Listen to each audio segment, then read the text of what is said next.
Bonjour à vous tous, j'espère que vous allez bien en ce beau lundi semi-gris, on va le dire comme ça.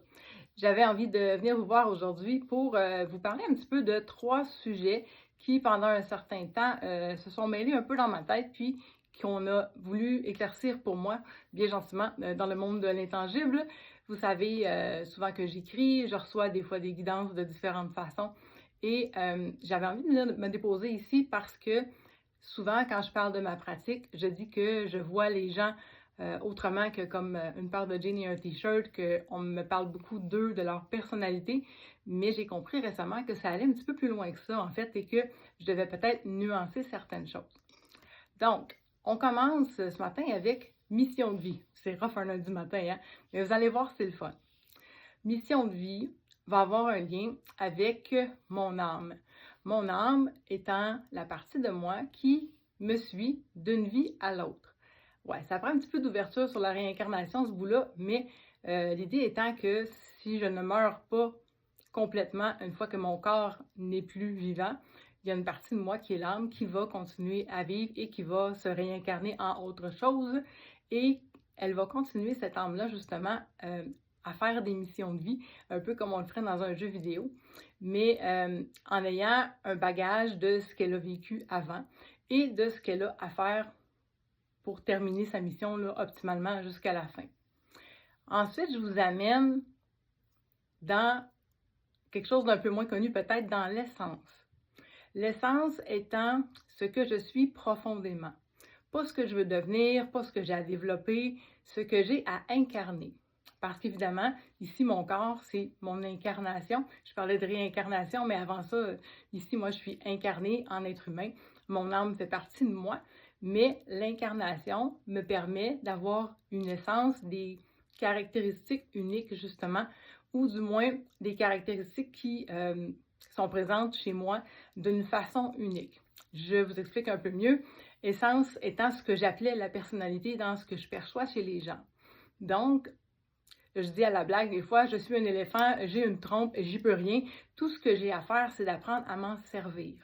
Fait que ce sont à l'intérieur de vous tous les traits, les capacités, les belles choses que vous êtes capable de faire, mais il faut parvenir à les faire sortir, à les incarner pour que vous puissiez développer votre plein potentiel. Vous l'avez deviné, mon troisième mot étant le potentiel, qui n'est pas quelque chose de si compliqué. C'est juste que parfois, je pense qu'on oublie qu'il faut partir de ce qu'on est, incarner ce qu'on a comme talent et non pas essayer de se dénaturer, de devenir quelqu'un d'autre pour faire plaisir ou quoi que ce soit. C'est vraiment de partir de ce qu'on a de meilleur. Dans mon cas, par exemple, quand je fais de l'énergie, c'est vraiment là où je me sens le plus comme un poisson dans l'eau. Fait que moi, je pars de ça pour développer mon potentiel. Parce que si j'essaie de partir de la comptabilité, mon potentiel va être assez limité. Ça, je vous le dis. Donc, c'est vraiment ce que je voulais vous montrer, c'était un peu la différence, évidemment, entre les trois, mais aussi revoir un peu ce que je disais sur la façon dont je perçois les gens. Donc, c'est pas tant la personnalité des gens que je vois, c'est leur essence en fait et ce qu'ils sont profondément. Souvent, pour moi, ce qui est difficile, c'est de voir le décalage entre ce qu'il y a à l'intérieur de quelqu'un et ce qui est révélé au moment où on se rencontre cette personne-là et moi. Le potentiel n'a pas encore pris nécessairement toute sa place avec l'essence qui est là. Donc, c'est comme s'ils ne sont pas encore la meilleure version d'eux-mêmes. Puis c'est normal, c'est pour ça qu'on est là, c'est pour ça qu'on s'incarne, c'est pour prendre tout ce qu'il y a dans notre essence puis en faire le plus de choses avec notre potentiel. Je vous explique ça, entre autres, aussi parce qu'il y a des réactions. Des fois, les gens ont de la difficulté à comprendre comment ça se fait que je me sens si près de ce qu'ils vivent. Puis jusqu'à un certain point, je vais le dire avec un grand mot, c'est comme si je les aimais déjà. En fait, ce qu'on me montre, moi, c'est pas tant ce qu'il y a dans la réalité, mais ce qu'il y a à l'intérieur.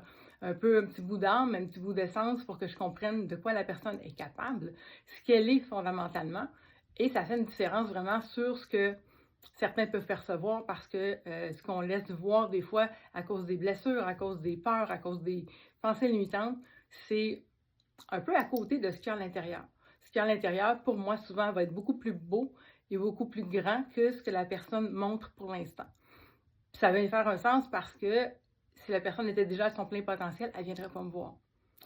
Fait que c'est là où je me trouve chanceuse parce que je vois la partie la personne qui la représente le mieux et à l'état pur, pas modifiée par l'environnement, par ses croyances, puis par tous les préjugés que les gens peuvent avoir. Fait que c'est un peu ce que j'avais envie de vous expliquer. J'espère que pour vous autres, ça fait du sens, que c'est clair. Si ce n'est pas le cas, ben revenez me voir. De toute façon, on va se revoir ici pour d'autres sujets, mais c'était celui que j'avais envie de vous partager ce matin. Je vous souhaite une belle semaine, puis au plaisir de vous voir bientôt. Bye bye!